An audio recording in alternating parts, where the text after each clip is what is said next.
അള്ളാന്റെ റസൂല് പറയുന്നു, ഞാൻ പട്ടിണി കിടന്നപ്പോ എനിക്ക് അള്ളാന്റെ ഭാഗത്തിരുന്ന ചോദ്യമില്ലല്ലോ, മറിച്ച് നിങ്ങളോടൊപ്പം ഇരുന്നു കൊണ്ട് ഞാൻ കഴിച്ചുപോലെ ഒരു കഷണം പത്തിരി ഉണ്ടല്ലോ, ഈ ഒരു കഷണം പത്തിരിയെ കുറിച്ച് അല്ലാഹുവിനാൽ പരലോകത്ത് ചോദിക്കുമെന്ന് പറഞ്ഞപ്പോ സഹാബികളെല്ലാം പൊട്ടിക്കരഞ്ഞു പോയി. പ്രിയപ്പെട്ടവരെ, ആ ലോകത്തെ മറന്നുകൊണ്ട് ആർഭാടത്തിന്റെ, ആനന്ദത്തിന്റെ, ആഹ്ലാദത്തിന്റെ അലതല്ലുന്ന ജീവിത സുഖങ്ങളുടെ പിന്നാലെ പിടിച്ചവരെ പോലെ പരക്കം പായുന്ന ഈ സമുദായത്തിന്റെ ഉമ്മത്തെ മറന്നുപോയല്ലോ.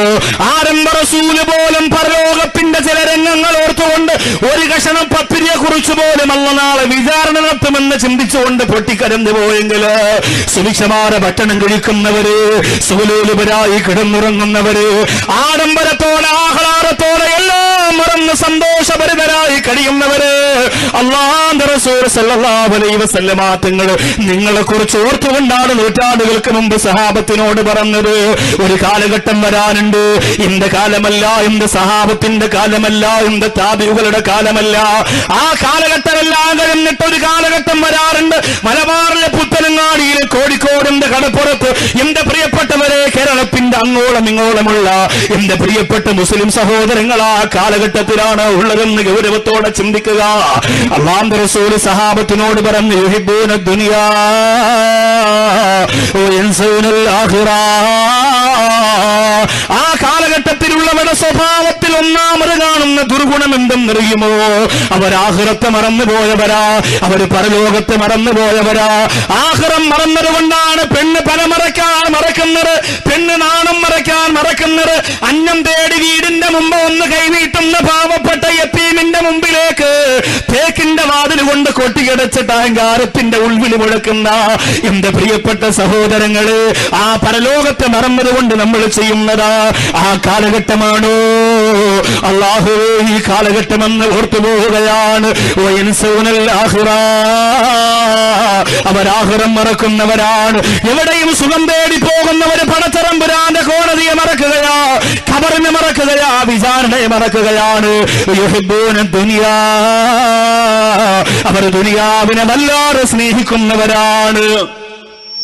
അല്ലാഹുവിന്റെ റസൂൽ നിർത്തുന്നില്ല, വീണ്ടും പറയുന്നു, യുഹിബ്ബൂനൽ മാല, അവര് സമ്പത്ത് ഇഷ്ടപ്പെടുന്നവരാണ്, അവര് പണത്തെ പൂജിക്കുന്നവരാണ്, നോട്ടുകെട്ടുകൾക്ക് വേണ്ടി മാറാവിന്റെ കഴുത്തെറുക്കാൻ മടിയില്ലാത്തവരാണ്, പണത്തിന് വേണ്ടി ജീവിക്കുന്നവരാണ്.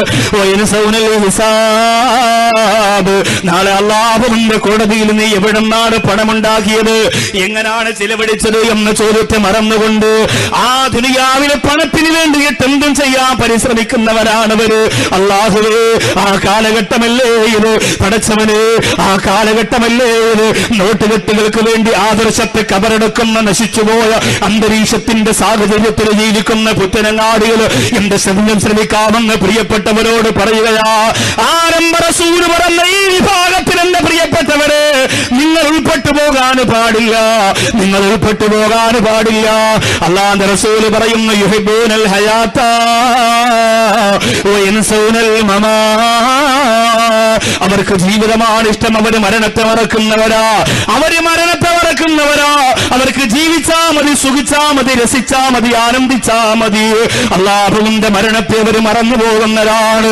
അതേ ഖബറിന്റെ അകത്ത് കൈയിട്ടിട്ട് തലയോട്ട് കയ്യിലെടുത്ത് വെച്ചിട്ട്, മരണമേ മരണമേ, ഞാൻ നിന്നെ മാടി വിളിക്കുന്നു, കാമുകനായി ഞാൻ നിന്നിൽ ലയിക്കുന്നു എന്ന് പാടിയ ഉമർ ഖയ്യാമിന്റെ വരികള് കാലുകൊണ്ട് വലിച്ചെറിഞ്ഞിട്ട് ദുനിയാവിൽ മരിക്കാതിരിക്കാനുള്ള മരുന്നിന് വേണ്ടിയിട്ട് ലക്ഷങ്ങൾ കയ്യിൽ വെച്ചുകൊണ്ട് ഓടിത്തളുന്ന എന്റെ പ്രിയപ്പെട്ട മുസ്ലിം ഉമ്മത്തെ, ആരംഭ റസൂൽ നൂറ്റാണ്ടുകൾക്ക് മുമ്പ് പറഞ്ഞത് നിന്നെ കുറിച്ചാ. മരണത്തെ ഓർക്കാത്ത, ആഖിറത്തെ ഓർക്കാത്ത, വിചാരണയെ ഓർക്കാത്ത ഒരു കാലഘട്ടം വരുമെന്ന് അല്ലാഹുവിന്റെ റസൂൽ പരിചയപ്പെടുത്തിയത്. എന്റെ പ്രിയപ്പെട്ട ഉമ്മത്തെ, നിന്നെ കുറിച്ചാണോ നമ്മെക്കുറിച്ചാണോ? അല്ലാഹു കാക്കണയല്ല. മുൻഗാമികൾ മുഴുവനും ഓരോ ദിവസവും രാവും പകലുമില്ലാതെ പൊട്ടിക്കരഞ്ഞത് ആഖിറത്തിന്റെ ചിന്ത കൊണ്ടാണെങ്കിൽ, നിസ്കരിക്കുമ്പോ പൊട്ടിക്കരഞ്ഞത് പരലോകത്തിന്റെ ചിന്ത കൊണ്ടാണെങ്കിൽ, ഖുർആനോടുമ്പോ പൊട്ടിക്കരഞ്ഞത് പരലോകത്തിന്റെ ചിന്ത കൊണ്ടാണെങ്കിൽ, അല്ലാഹു റബ്ബുൽ ഇസ്സത്ത് നാളെ പരലോകത്ത് വിചാരണ നടത്തുമ്പോ ഏതവസ്ഥയിലായിരിക്കും അല്ലാ എന്ന് ചിന്തിച്ചിട്ടാണ് ചാട്ടമാറ് വലിച്ചൂറിയിട്ട് ഇസ്ലാമിന്റെ രണ്ടാമത്തെ ഖലീഫയായ ഉമർ ഇബ്നുൽ ഖത്താബ് റളിയല്ലാഹു അൻഹു സ്വന്തം ശരീരത്തെ ഉപദ്രവിച്ചതെന്ന് പറയുമ്പോ ഉഹദ് മലയുടെ താഴ്ഭാഗത്ത് മെലിഞ്ഞുണങ്ങി കണ്ണുകുടിയിൽ വീണുപോയ ഒരു പ്രിയപ്പെട്ട സഹോദരൻ ഇന്ന് പൊട്ടിക്കരന്നല്ലോ. ആരായിരുന്നു ആ സഹോദരൻ എന്നറിയോ?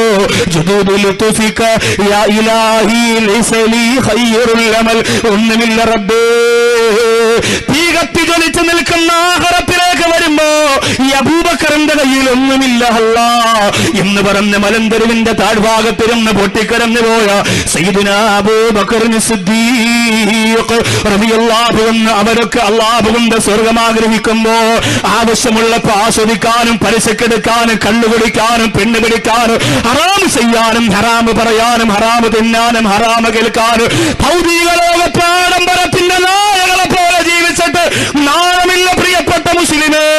അല്ലാഹുവിനോട് സ്വർഗം തോന്നിക്കാൻ നാണമില്ലേ എന്റെ പ്രിയപ്പെട്ട മുസ്ലിമേ? അള്ളാന്റെ പരലോകത്ത് വിജയിക്കുമെന്ന് പ്രതീക്ഷിക്കാൻ നിനക്ക് നാണമില്ലേ? ആദ്യം ഞാൻ നിങ്ങളോട് പറയുന്ന പലർക്കും ഒരു അവിശ്വാസമുണ്ട് പരലോകത്തെ കുറിച്ച്. അങ്ങനെ ഒരു ലോകമുണ്ടോ? അങ്ങനെ ഒരു ലോകമുണ്ടോ? അല്ലാഹുവിന്റെ ഖുർആൻ പണ്ഡിതന്മാര് പറഞ്ഞ് പ്രസംഗിക്കുമ്പോ സ്വാഭാവികമായും അത് കേട്ട് ഞങ്ങൾ വിശ്വസിക്കുന്നു എന്നല്ലാതെ ഉള്ളുകൊണ്ടൊരു കടുത്ത വിശ്വാസം ഇതുവരെ വന്നിട്ടില്ലാത്ത മുസ്ലിങ്ങൾ ധാരാളമുണ്ട്. മരണപ്പെട്ടു പോയാൽ അങ്ങനെ ഖബറിന്റെ അകത്തുനിന്ന് എഴുന്നേക്കൂല. മരണപ്പെട്ടു പോയാൽ അങ്ങനെ ഖബറിന്റെ അകത്തുനിന്ന് എഴുന്നേറ്റ് അള്ളാന്റെ കോടതി കൊണ്ടുപോയി വിചാരണയൊന്നും നടത്തൂല. അങ്ങനെ പറയുന്ന, അങ്ങനെ ചിന്തിക്കുന്ന ധാരാളം ആളുകളുണ്ട്. പ്രത്യേകിച്ച് വളർന്നു വരുന്ന നിങ്ങളുടെ ന്യൂ ജനറേഷൻ പ്രിയപ്പെട്ട ചെറുപ്പക്കാർ, സഹോദരിമാർ, വിദ്യാർത്ഥിനികൾ, അവിടെ തലച്ചോറിലേക്ക് നിരീശ്വരവാദത്തിന്റെ വിഷം കുത്തിവെക്കുമ്പോ എന്റെ പ്രിയപ്പെട്ട സുഹൃത്തുക്കൾ, സഹോദരങ്ങൾ ഓർക്കണം, അങ്ങനെ ഒരു ലോകമുണ്ട്. ആ ലോകത്തെക്കുറിച്ച് വിശ്വസിച്ചില്ലെങ്കിൽ നിങ്ങൾ മുസ്ലിങ്ങളല്ല, നിങ്ങൾ വിശ്വാസികളല്ല. ആ ലോകത്തെക്കുറിച്ച് ഉള്ളുറച്ച വിശ്വാസം നിങ്ങൾക്ക് വരുമ്പോഴാണ് നിങ്ങൾ വിശ്വാസികളാവുക. ഇല്ലെങ്കിൽ നിങ്ങൾ വിശ്വാസികളല്ല. പരലോക വിശ്വാസമുള്ളവർ മാത്രമേ വിശ്വാസികളാവുകയുള്ളൂ. ആഖിറമുണ്ട്, ഖബറുണ്ട്.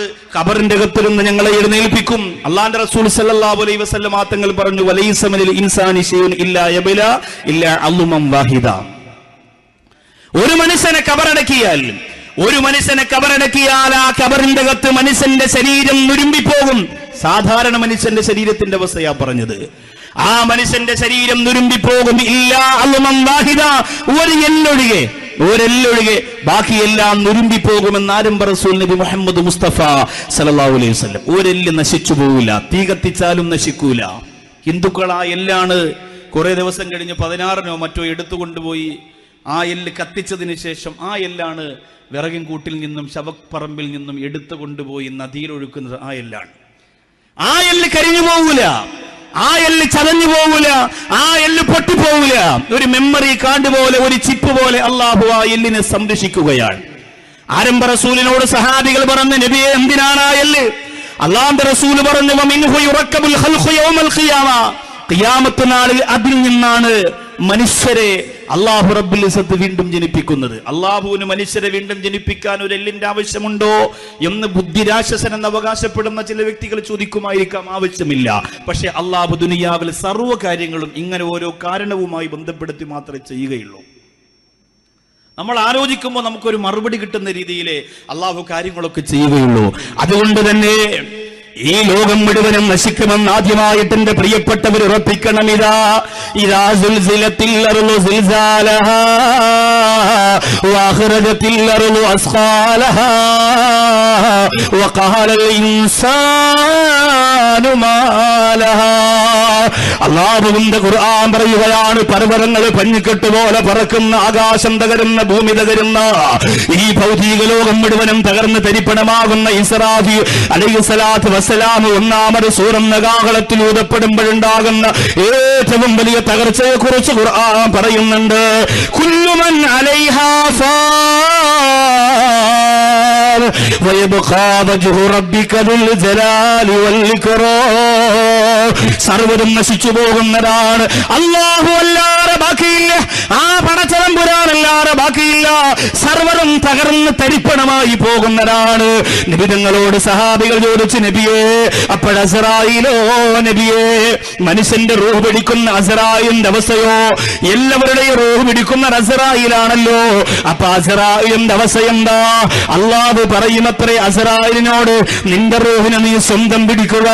അങ്ങനെ അസ്രായിൽ ഉൾപ്പെടെ സർവരും മരണപ്പെട്ടു പോയി. പിന്നെ പടച്ച റബ്ബ് മാത്രമായി അല്ലാഹുവേ പിന്നെ ഈ ഭൂമിയുടെ അവസ്ഥ എന്താ? പിന്നെ ഈ ഭൂമിയുടെ അവസ്ഥ എന്താ? അല്ലാഹുവിന്റെ പ്രവാചകർ പഠിപ്പിച്ചു ഈ ഭൂമിയുടെ അവസ്ഥ എന്തെന്നറിയുമോ? വലാത്തവന്നെയും തിൽക്കല്ലർന്നി മിസ്ലാർലി ദുനിയാ, ദുനിയാവിന്റെ ഭൂമി പോലെയാണ് പരലോകത്തെ ഭൂമി എന്ന് നിങ്ങൾ കരുതി പോവല്ലേ. ഇതുപോലെ മരങ്ങളുള്ള, ഇതുപോലെ പർവ്വതങ്ങളുള്ള, ഇതുപോലെ അന്തരീക്ഷമുള്ള, ഇതുപോലെ ചൂടും തണുപ്പും മാറി മാറി വരുന്ന, ഇതുപോലെ തണലുള്ള, ഇതുപോലെ ആശ്വാസമുള്ള ഒരു ഭൂമിയാണ് അല്ലാഹുവിന്റെ മുമ്പിൽ നിൽക്കുന്ന പടച്ചറപ്പിന്റെ കോടതിയുടെ ഭൂമിയെന്ന് നിങ്ങൾ കരുതി പോകല്ലേ.